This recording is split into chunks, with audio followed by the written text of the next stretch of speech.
Hi, welcome back. So hopefully you've been following the videos through on Oedipus the King. The theme we're going to tackle today is the theme of recognition that comes right at the end of Oedipus the King. Okay, so the premise of Oedipus the King, as you may know already, is that Oedipus killed his father, Laius, married his mother, Jocasta, and had no idea that he'd done either of these things. In fact, Oedipus had actually run away from Merope and Polybus, his foster parents, believing that he was keeping them safe from the prophecy. However, that has not been the case. And so towards the end of the play, we see that Oedipus, whose fatal flaw is not knowing, finally starts to piece together the evidence and the details come to light. So far what we've had is Tiresias tell Oedipus at the very kind of outset he is the one who killed Laius. We've then seen Jocasta mention that she had to expose a child and Laius bound his feet because she was worried that the child would kill Laius. So that was 2 points. Oedipus killed Laius, Laius exposed the child with bound feet. The third point was that Oedipus knew he could marry his mother, having killed his father, so he runs away from his foster family. And this is where all the pieces of the puzzle now start to come together, and it becomes clear that Oedipus has done both the murder of his father Laius, marrying his mother Jocasta, and realising that they were his parents in the first place. So all of the different strands of recognition start to come together in a recognition scene.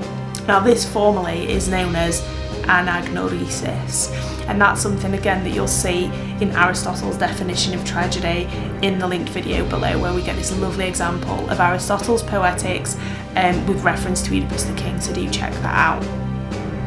And these three strands really come to a head roughly around line 1150. So we get a new character who's introduced to facilitate this recognition. And the character is the shepherd. The shepherd is the one who was tasked with exposing Oedipus as a young child, as an infant, and he makes clear what the prophecy was. So again, Oedipus is very combative with his witness, his expert witness. So he really bullies this information out of the shepherd. Jocasta has gone inside because she has already recognised that she's married her son, and she's hoping that Oedipus and willing that Oedipus will not find this out. So if we have a look at this together, the pace picks up and we're back into what we might remember as stichomathea, so these alternate single lines. So Oedipus asks, whose child? Was it your own or someone else's? No, not my own, I got it from someone.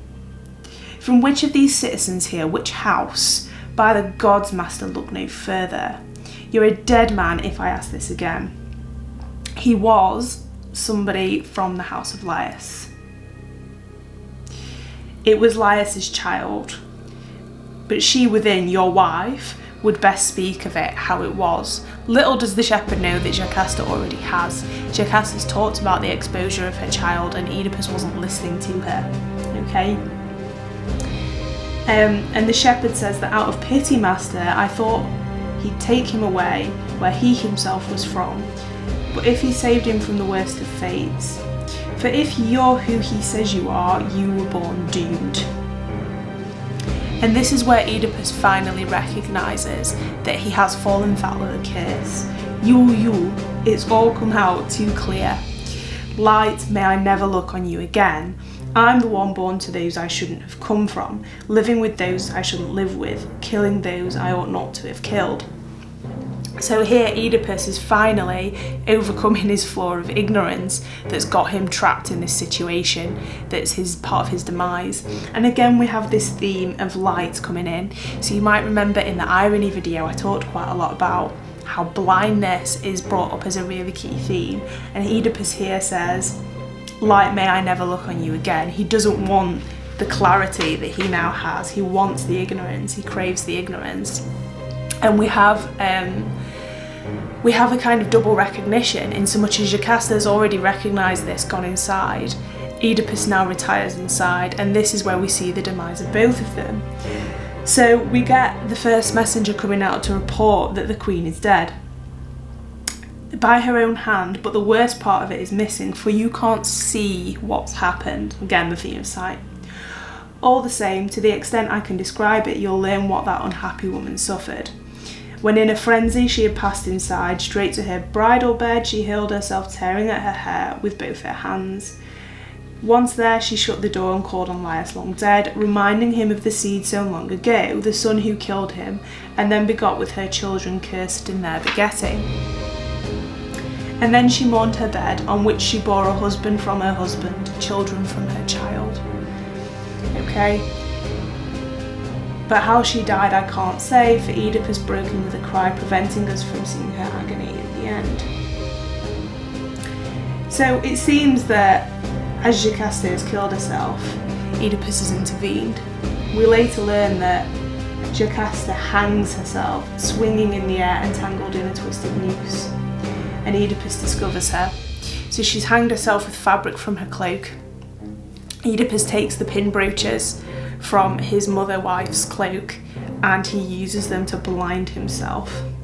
So he sticks the pins into his eyes, and when he arrives on stage for the final time at about 1300, where on earth am I swept in sorrow? Where is my voice flying borne onto the wind?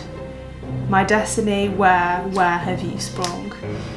So he then starts to sing the first strophe about a cloud of darkness, repulsive, unspeakable, invincible, onset blown on an evil wind. So Oedipus has now blinded himself and reveals that this is the fault of Apollo.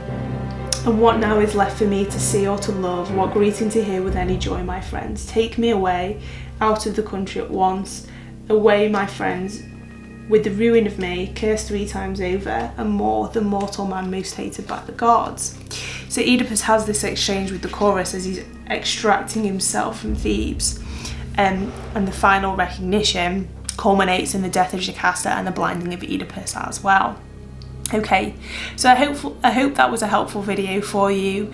Don't forget to like and subscribe to keep the channel going, and hit the notification bell because there are going to be more videos on Sophocles Oedipus the King. Okay, thanks.